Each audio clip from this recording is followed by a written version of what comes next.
settled, you need to contact the creditor and work out some kind of payment plan and pay them off. How will late payments affect your credit? I don't think most people realize how every transaction they make, every late payment, every on-time payment is recorded in their credit history. If you get that history, then in fact that becomes kind of your reputation, if you will. If you get the reputation of making payments late, then certainly then a lender will expect that you'll continue to do that with their money as well. See, late payments do affect your credit, so you have to be very, very careful when you're paying your bills that they get to the creditor before the due date and that nothing goes late. You have to budget accordingly so that everything can be paid on time. Well, how long would it take for us to apply for a mortgage? Well, as I said, the last late payment on your credit report was about 11 months ago. So now we have 11 months of good payment history. Now, a lending institution is going to want you to have 2 years of good credit. So you're looking at about another year before a lender will want to talk to you about a mortgage. How can you take control of your credit? I think that one big mistake that people make is, number one, having a lot of credit cards, carrying a lot of credit cards, impulse buying with those credit cards, and then not being able to pay off the credit card every month. We have a few credit cards. Mm-hmm. Maybe 4 or 5. Okay. Is that good? Mm-hmm. Maybe 6 or 7. Uh-huh. What should we do?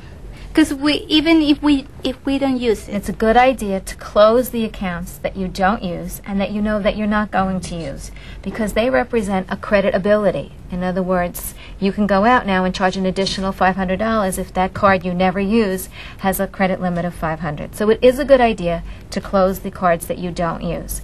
Naturally, you need to have a couple of cards used responsibly for the day-to-day expenses, and that's fine. But just keep careful control over them. Don't maximize your spending. Try not to go to the credit limit on the card. And this way your payments will stay affordable each month. There are a couple of points I want to point out to both of you, because as I look at your credit report, it really kind of follows consistently. I'm looking at the number of revolving accounts, and in both cases you've got, I would suggest, too many open revolving accounts.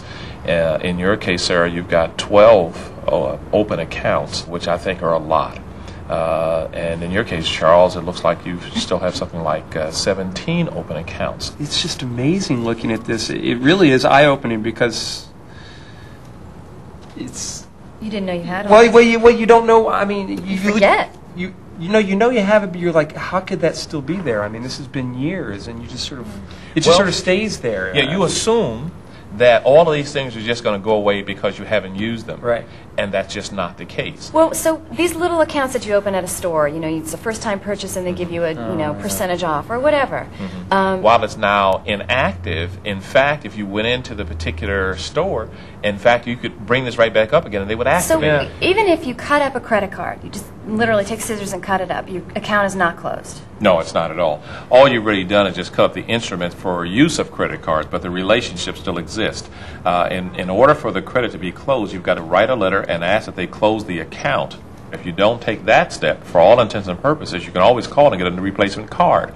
So then the reality is that while your overall credit report is good, it does say that in terms of how you maintain it and how you manage it is not It's good. a mess. It's a, yeah. Well, that's really your word, but I I would say but it really is. You've got work to do. I mean, just the idea that you have 12 revolving accounts, I mean, the only credit card you really have is a credit card with me, right? Well, that's what I thought.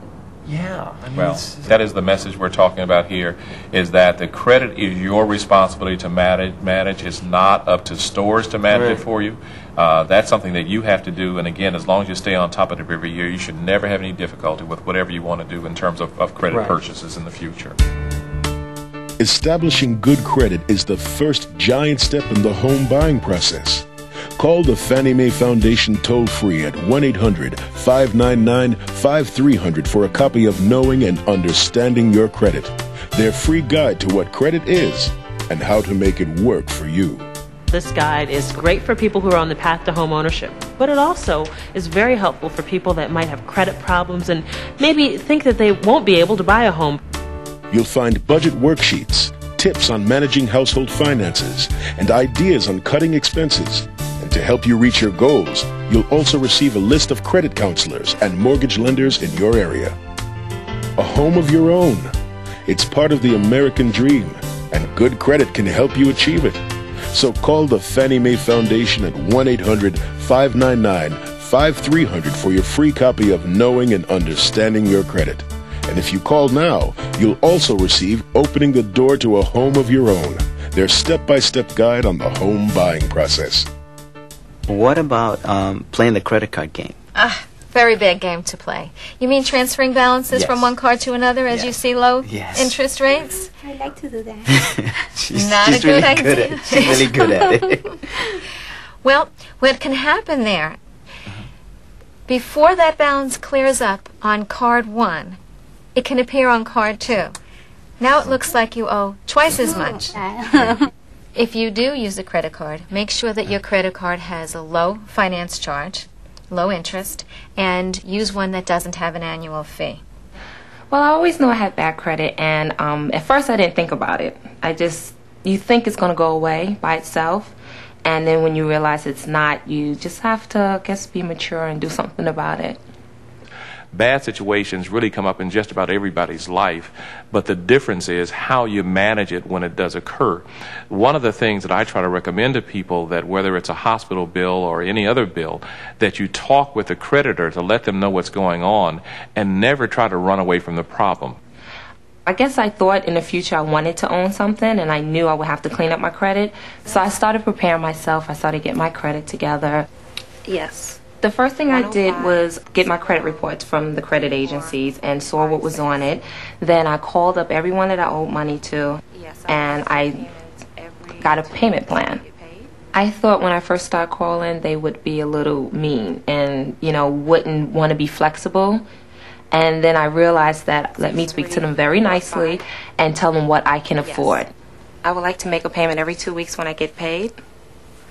I could pay about $50 a paycheck. They'll work with you.